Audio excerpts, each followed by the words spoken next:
All right, I'm going to try this. And you guys told me that it'd be good content. I'm recording this live on stream, by the way. Welcome, YouTube.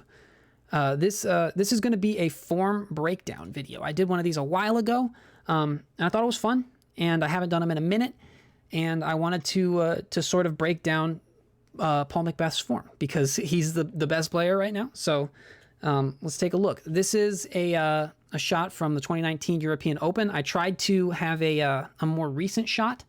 Also, shout out to Tihamina here for getting this video. Appreciate you. So let's take a look. I'll just kind of walk through. The first thing I noticed is he is kind of running up. He's moving faster than I teach most people to, because I always say slow is smooth and smooth is far. He is kind of moving relatively fast into his shot. I'm not going to fault him for that. Obviously, he's Paul McBeth. He knows what he's doing. But that's kind of a thing that, to me, happens as you cross a certain level, right? Once you have developed your form, then it's time to speed it up. But while you're still making a lot of the more basic mistakes, then you should definitely focus on keeping it slow, just because timing and stuff is going to be easier at that point. Also, it's kind of bugging me that my camera's tilted up too much. So there we go. So yeah, I usually think people should go slower, even though he's obviously developed his form to the point where he can throw well while moving that fast, obviously.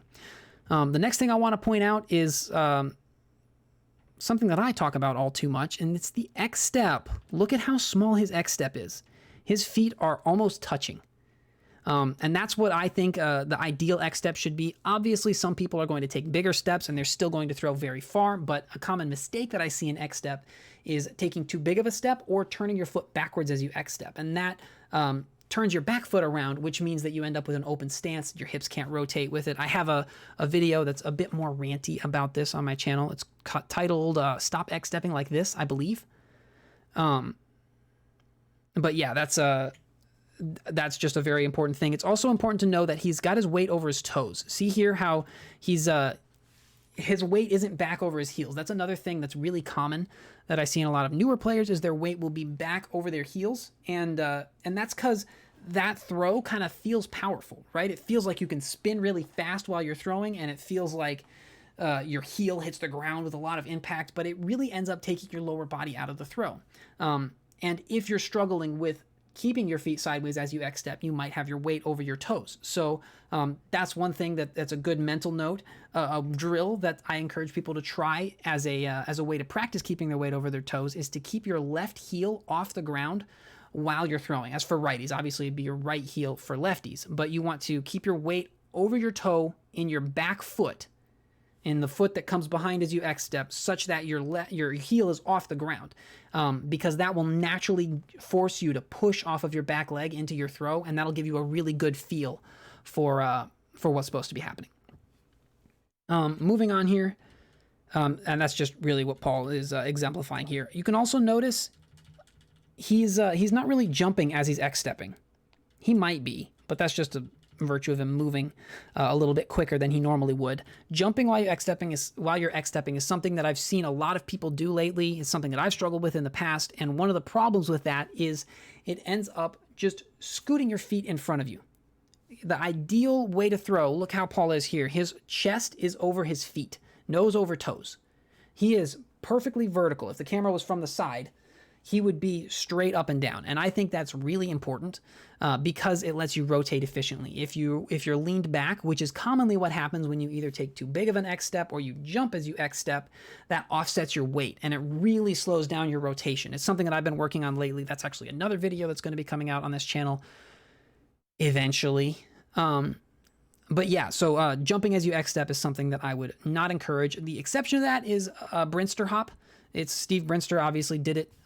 It's named after him. I don't know how they did it first, but it's named after him. He certainly popularized it.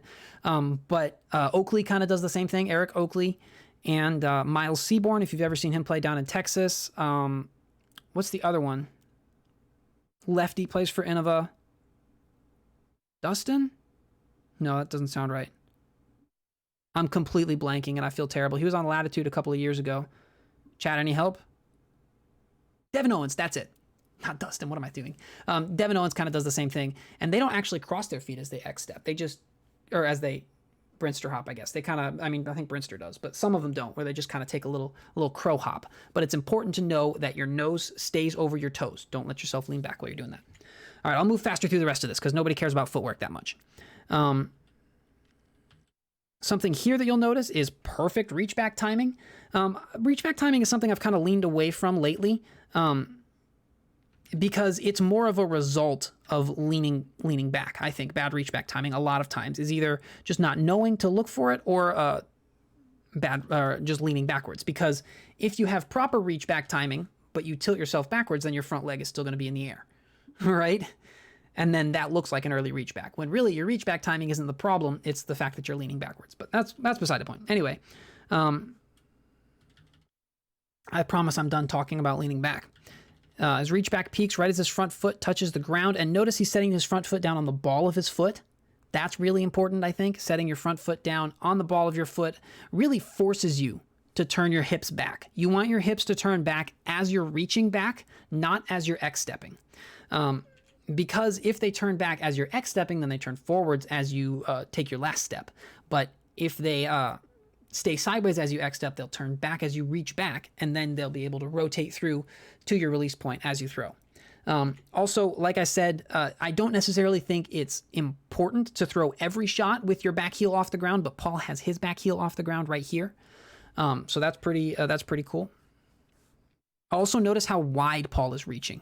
Paul throws with a wide rail style, definitely. He starts with the disc kind of away from him, and then you'll notice the disc kind of takes a swing. Or like I've always taught to pull straight through. I have a disc here I can demonstrate with. I've always taught to throw straight through the whole time. That wasn't exactly straight. Hang on.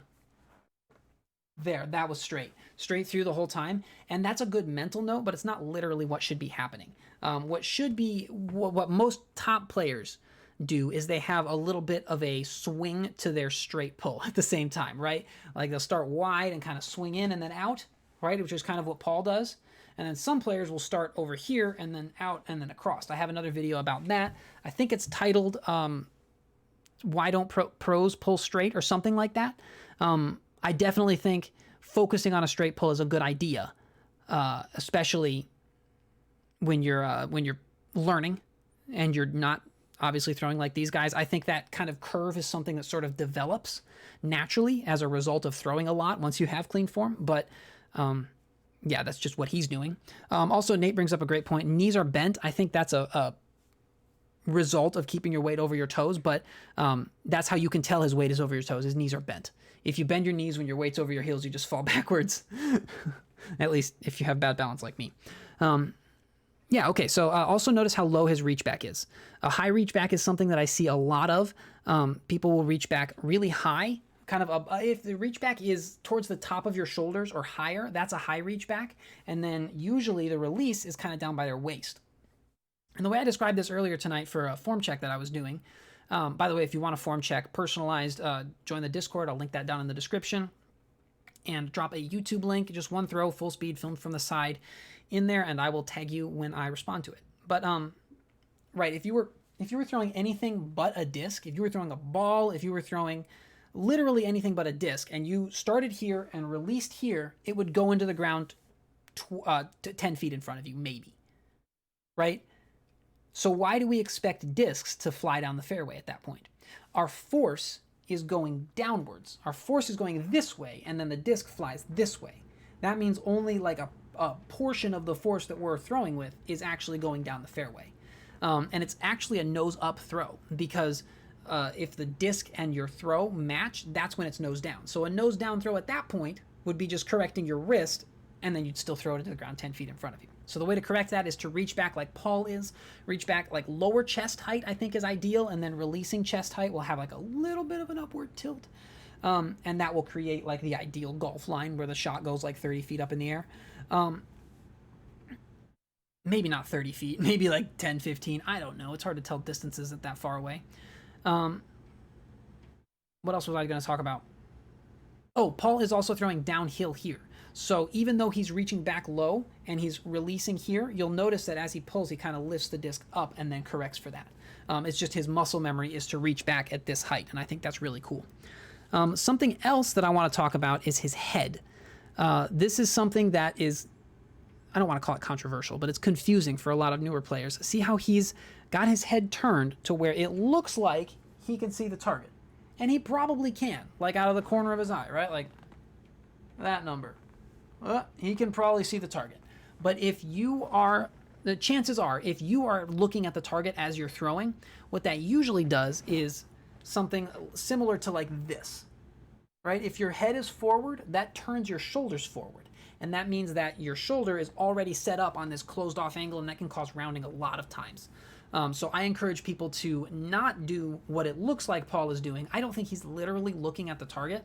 I think that's just where his head goes because he's thrown so many times. I don't think he doesn't need to look where he's throwing, right? He's Paul McBeth. He could close his eyes and still probably park this hole.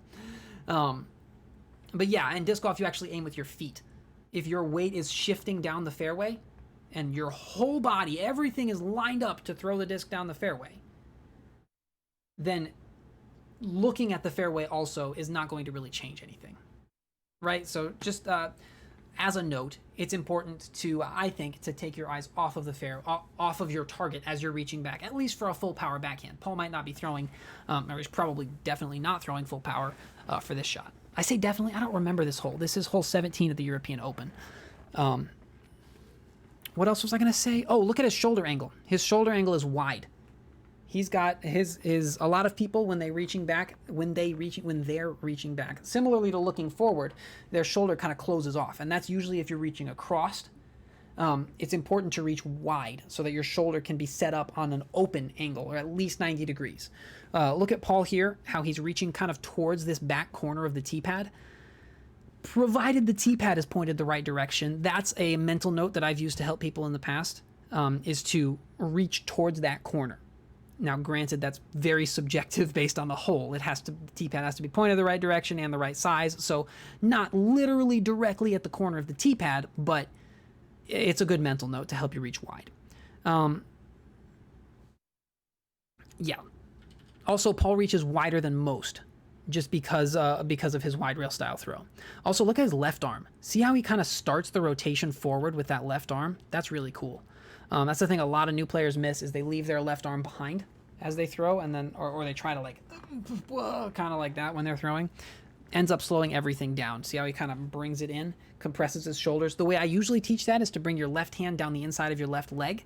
That will compress your shoulders, keep everything rotating, and it's just an easier way to do it than think like this, right? Because this can confuse a lot of people, I guess. I don't know. That's just what I do. I think it's easier, but obviously. I don't necessarily think it's a good idea to consciously start swinging your left arm as you as you start your throw, because consciously starting the throw with rotating your shoulders is going to cause rounding frequently. It's a great question from Rydell in the chat. If you start the throw with rotation, I've seen a lot of people who are doing a lot of good things as far as their X step and their reach back and their plant foot's all in the right spot, and then they start their throw and they go like this, right? And that there's been a lot of throws that have been a lot of people that I've seen mess up their throw by doing that, and then they lose a lot of power, because the idea is to bring the disc in front of you and bend your elbow, like we'll see Paul McBeth do here. I promise I'm moving on now. Gosh, I'm such a nerd. So you can see how his left arm starts moving, but by the time his shoulder starts moving, he's also bending his arm to pull the disc in. And this is really important. See how high his elbow is? His elbow is out away from him. And he's got his hand on the outside of the disc. This is the power pocket. Now, Paul's got some pretty long arms, so for him, the disc is probably like back here, but you can see for me that doesn't bend my elbow. So my power pocket should be like right here.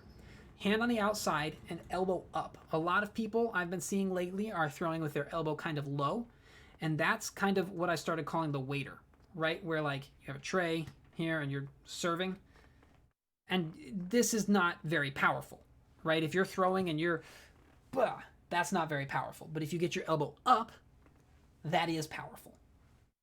And so that's really important.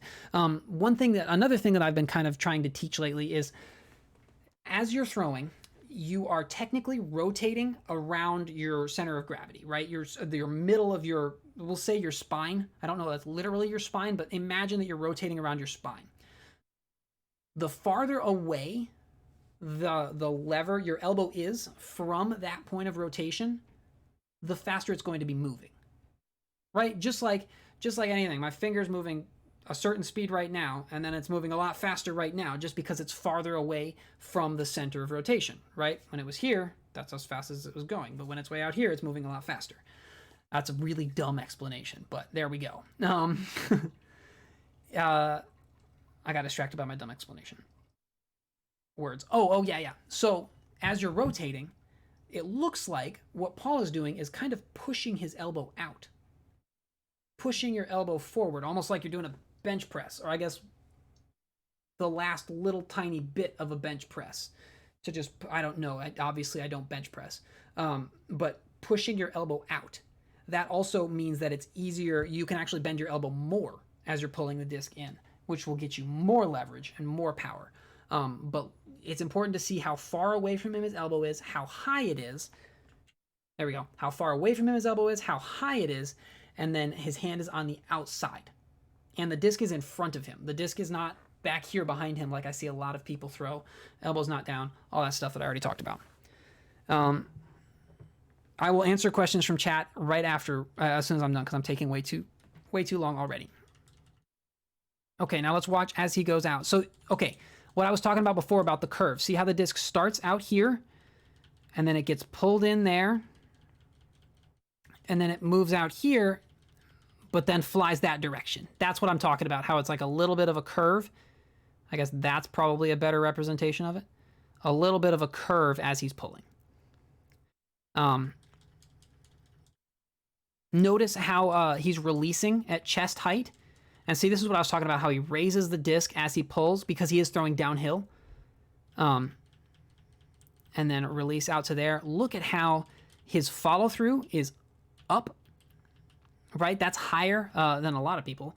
But following through up is a great way to help get the nose down, because if you're pulling through normally and then you follow through down, which is really common, that just tilts the disc back. Let's look at his wrist, nose down. See how his wrist is tilted forward like he's pouring coffee? That's really important. One thing that I want to talk about, or wait, let's look.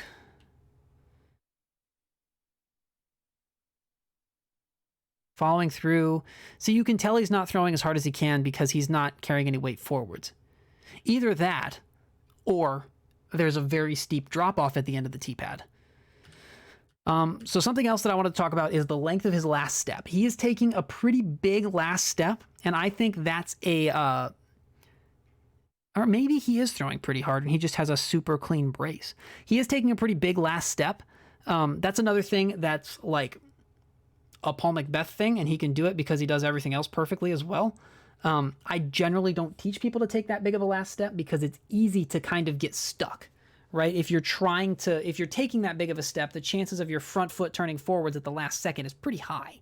And then you end up, once again, not being able to rotate very efficiently. So, yeah, I generally think people should take a slightly shorter last step than you see Paul McBeth taking right here. Now, let me be clear. When I say things that people should do that are different from Paul McBeth, I don't mean that Paul McBeth should change. Right? Obviously, he is doing it perfectly. This is not a critique of Paul McBeth. This is an analysis, I guess, is probably the best way to put it. Just talking about what he's doing right. It's like going to a painting and like, wow, this is gorgeous. If I were doing it, I would paint it like this. Not to say that that painting is wrong. I hope that makes sense. That's a really bad analogy. Shut up. Another thing is his plant foot. He doesn't really rotate on his heel. But you can really see how he's bracing against the side of his foot and then rotating on his heel. That's really important, or he would be rotating on his heel. Kind of. He's rotating kind of around the middle of his foot. But as you're bracing, you're not bracing really into your heel. You're more bracing into the side of your foot and then following through with the rotation on your heel. Let's look, how far offset is his plant foot? His plant foot isn't really that far offset. It's kind of in line because he's throwing this direction. So it's kind of like his heel is just off his toe there. That's really good. I think that's a good metric. Offsetting it more might be harmful. But yeah, okay. Questions from chat now. Sorry. Head should be like the middle and not look back at the disc. I think I talked about head placement a little bit in general. If you're struggling with head placement, with looking forward, I think that's questions from Rydell, by the way. I think a good way to train yourself not to look forward is to look at the disc, right? Because that'll make sure that your head is pointed wherever your shoulders are. I think it's a good idea to not look at the target because then it's easier to reach back properly. It's not impossible to do while looking forward, but it can, taking your head off of taking your eyes off the target is a real easy way to potentially fix that mistake. You can turn your head back and look and still stop it from leaning towards your back leg. I don't understand that. Would throwing a putter mean the same line that I'm talking about? Oh, you're talking about the low to high pull. So from here to here, what I was talking about, how like lower chest to chest height. Usually if you're throwing a putter, you want to throw it higher. So that would just mean a lower reach back. Right? A lower reach back will throw the putter higher. And that's just a practice thing. It's going to depend. The putters don't fly nose up by default. If you change your grip, they do, which is what I do because it's easier than remembering to throw them just a little bit nose up. But yeah. Should you start moving the left arm after the X step? This is something that actually Taylor in chat was talking about. A way Taylor throws far, by the way. A way that he remembers how to fix his reach back timing is to keep the disc in front of his left foot, right? Kind of over it, but also in front of it, so it doesn't go farther back or farther forward than his left foot as he takes that last step. And I think that might be a kind of okay, but it's not great for someone like Paul, obviously, because his arms are super long. And see here, the disc is way back, not way back, but like past his back foot by like a couple inches. At least it looks like that. Another thing that people will talk about is walking around the disc to reach back rather than just reaching back. Oh, this is something I was going to talk about. See how the disc is kind of in front of him as he's X-stepping? I think that's important because a lot of people will reach back as they X-step. Or they'll like hold it too far out in front of them. I think having the disc in front of you as you're X-stepping is good just because that really helps reinforce your arm offsetting your plant leg. But yeah, keeping the disc in front of his left foot, it's kind of past it looks like. But if you're struggling with reach back timing and that way of thinking helps, go for it. Is his follow through lower when he throws downhill? I don't know. Follow through usually matches the plane, right? Hyzer and hyzer that you're throwing. For a hyzer shot, if I was throwing a hyzer this way, my follow through is going to be up here. Throwing a flat shot, my follow through is going to be across here, and hyzer follow through is going to be down here. That usually means more than throwing uphill or downhill. Your release point is going to dictate that, which I guess might dictate your follow through, but I wouldn't really worry about it. It's really interesting that everyone recommends throwing putters for form, but throwing putters need to be so high and nose up that throwing them should make bad habits. Not necessarily, right? I mean, drivers will teach you how to throw nose down and lower, but they will forgive a lot of wobble and they'll let you reach holes before you actually they'll let you reach holes easier. Putters force you to throw harder, which gets you more comfortable with a higher power range, but they're not really good at teaching you how to throw nose up or low. So I think a mixture of both is good for beginners. I think that's about all the questions. The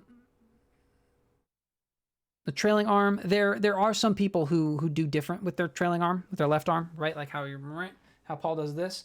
Double G is an example of someone who kind of does that swim move, but the timing is really important on that, and I don't see many beginners do that properly. That's why I teach to keep it tight to your left side.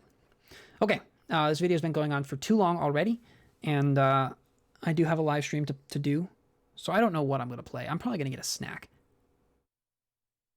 Hunter, yes, I am doing form videos for stream. I will take a look I think someone else has one as well right after this. So thank you for watching, YouTube. Make sure to come check out the stream. This is on my Danny Disc channel. This is where I stream. Yeah, I was streaming on Twitch, but now I'm over here because disc golfers live on YouTube. And I like it here, so come hang out.